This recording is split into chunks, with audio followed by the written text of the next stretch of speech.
All right, I'd like to introduce Robert. I think all of you know him in various ways, and this is the second of our meetings to discuss his book and his ideas of the 10,000 things.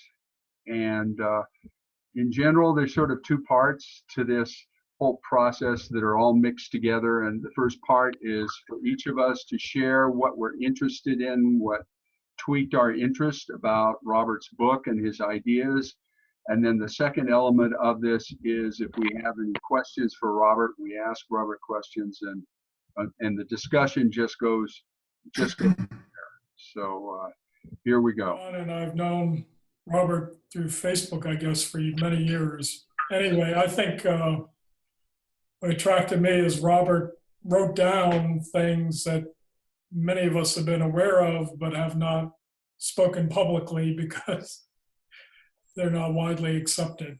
So I think Robert made some things very clear that people like John and I have been thinking about or looking at for many years.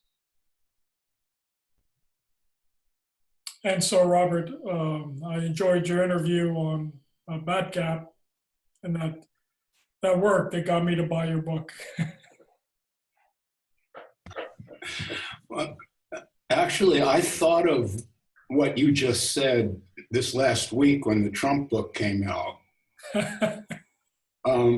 Exactly, that book just says things that everybody really knows, but the guy actually just says it instead of wrapping it up in some kind of how wonderful my intuition is and I'm connected to the cosmos and all that bullshit. Right, Just say what you see. Be an ordinary human, and we can discuss these things in a real way.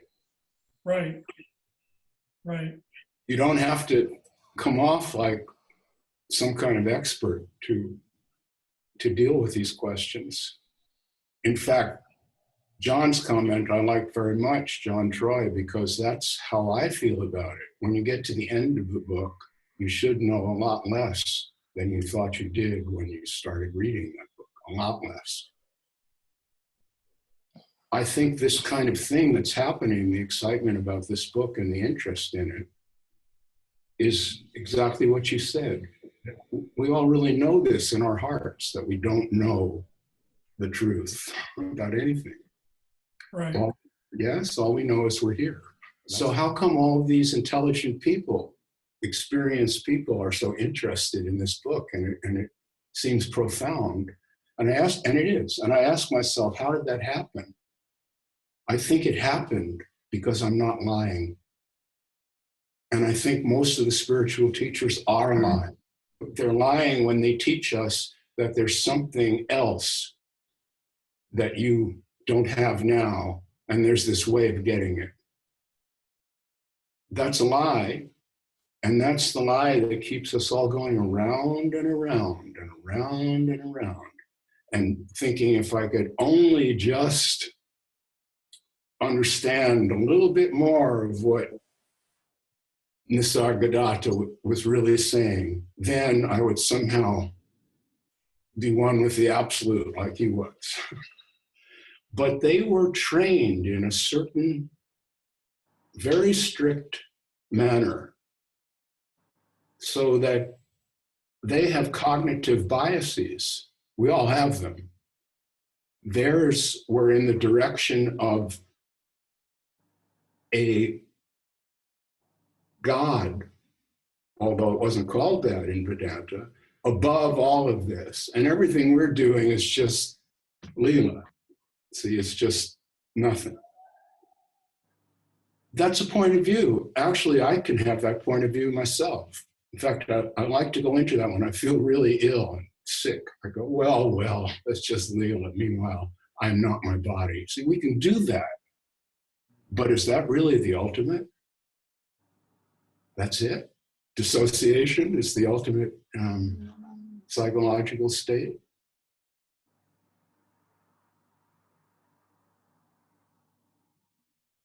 Or is being, without any idea of what it all means,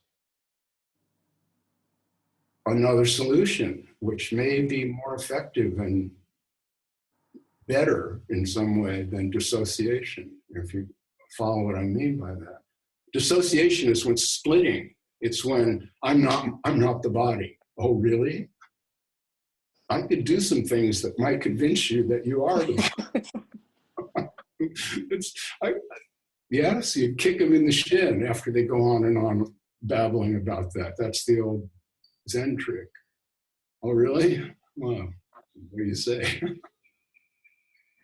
So I think these Indian cats that influenced the Advaita community so deeply really confused a lot of us. The more Christian your background was, the more devout a Christian you were, and in rebellion against that, that's why you were looking to the East in the first place. The more you were ready to lap that up, because it gave you God without being a Christian, which is what you wanted to do. Well, I didn't want to do that. I was born into a Jewish family, but I thought God was bullshit when I was 8 years old, and I was right. And so I'm not in rebellion against religion. I never have been. I just see it for what it is. It's a total delusion. And it's perpetuated by this deep need that we have for our lives to be meaningful.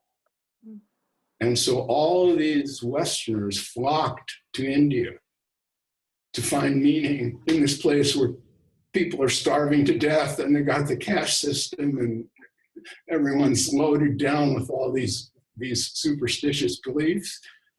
And they were primed by their Christian magical thinking. In rebellion against it, they go to India. Oh, yes, I'll touch your hand, drink your urine, whatever it is. Fuck, man, come on. So the 10,000 Things is really about, let's bring that to an end.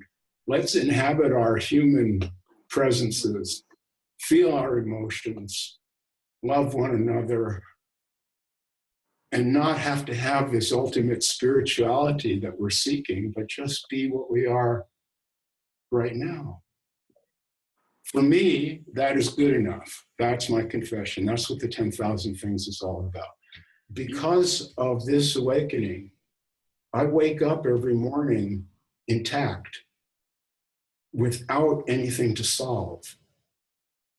And because I'm not running my brain on these questions to solve, it's very easy for me to see the world around me. I have a very clear space. But I'm not saying that's because I'm this magical human that comes along once in every 5 years or 1,000 years. That's not what I'm saying. Yes, I just want to say something that I think fits here very well.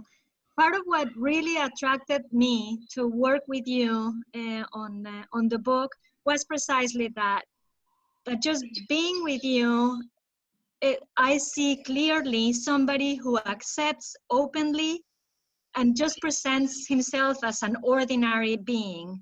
And that sort of gives me permission, you know, to just be an ordinary human being as well. It's like this open space to just simply be. And I'm very deeply thankful for that.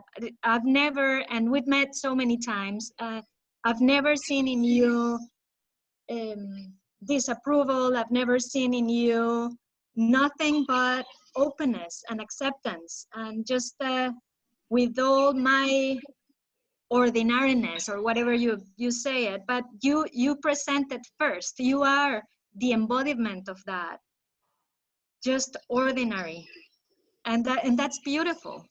Such a gift. Wow.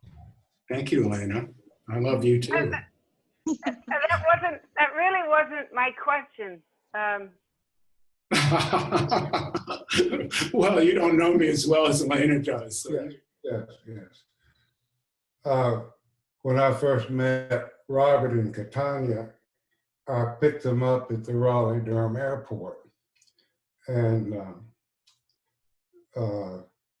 upon emerging from the escalator and our eyes meeting, there was a seamless recognition that wasn't personality or personal within Robert's form.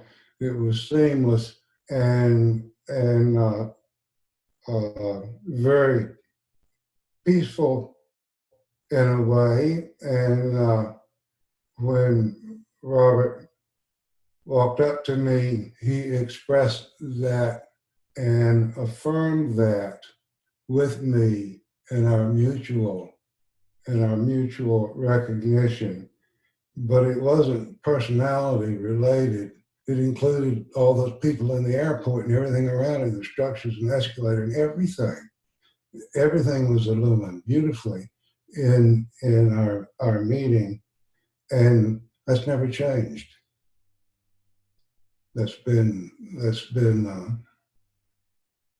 We have a really, really wonderful friendship. I have great respect for it. But that mutual recognition of what one might call awakeness, I don't know if we can call it anything, but that mutual recognition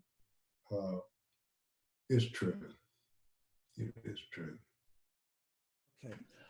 I have a question about the value of things inside of practices, inside of Buddha as a scientist. That if we're all wrapped up in these stories, there are ways to dismantle those. There are ways and practices to take ourselves up, metaphorically up to that mesa where Robert was, to have this experience and experiences like that. And it's like when I take on the four noble acts, kind of as Stephen Batchelor calls them, not truths, and train myself to start to see that happening versus the capitalist structure or whatever that I've usually got rolling in my head. That helps me dismantle these things and create openings. It's literally a training or a practice, like you would have to learn how to run distance, and pretty soon you run distance if you run long enough, and you can do it. So where does other practices that you have done or can recommend, or along those lines? I never saw a picture of who was speaking. Who was that? Ralph Cheney. Okay. Sorry, I'm up at the I see. I see. You're being shot out of a cannon. Yes. That's what I see. Okay. So what practices would I recommend? I think I touched on it a little earlier. Self-honesty about what you know and don't know. Not a striving to change, but an honest recognition of oneself in this moment. All your feelings, your desires, your fears, your essence, your being. We have to, sooner or later, we must come to this. We must. So the practices will be an avoidance. It may be necessary to take the long way around by having a practice, but that's not the direct way. But I'm not saying no one needs it. I've never said that. If meditation is the practice. Okay, that's the one. We all agree on that, I think. I don't know if we all agree on it, but that's what I say. Meditation is the practice. If you need a practice, then do that one. But understand that you don't have to do that practice. You could awaken right now if you simply understand that there is no alternative to this. There never is. There never was. There never will be. And you see, I say this, to me it's clear. It's clear as a mountain stream. And that's what John Troy likes to say. It's as innocent as a babbling brook. What he said about me, I babble. I love that, John. You're as innocent as a babbling brook, he says to me. That's all you have to do is be. That's all you have to do. It's all you can do. There's this idea of attaining this more comfortable, commodious mind space, self-imagination. And you just have to deal with this, whatever this is, whatever this is. You may be in great pain. Some of us that probably in this group have experienced quite a bit of physical pain, I would wager. And yet in those moments, you can actually be. People have done it. That's meditation.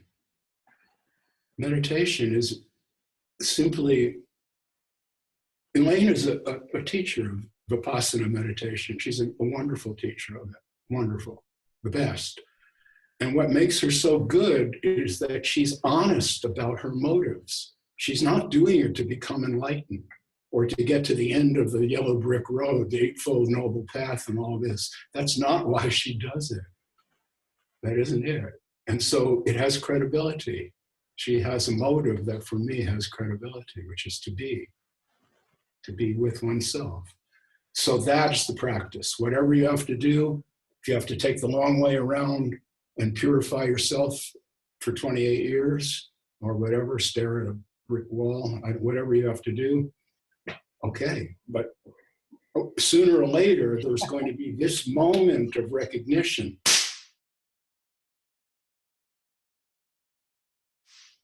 And what is that? And what I'm saying it is, to me, is very simple. You have deified some previous awake person. So you have framed awake as something unattainable. You've set up this impossible scenario right from the beginning. See, and so once it's framed that way, you're dead. You're defeated right from the beginning. If you think the Buddha was awake, and it's going to take me 11,000 lifetimes, I have to gain merit, and my ass will be tired from all that sitting I have ahead of me and all the rest of it. If you really think that, you framed it wrong. And what I'm trying to do, and it didn't take courage, but now that it's out there, the book's been published, people like it. What I'm trying to say is, stop deifying anybody or anything, any idea, any person, any procedure. Just understand it's just all human doings. And then you have freedom. Then you will see that you are awake. You wake up in the morning and the world appears. How much more awake can you be than that?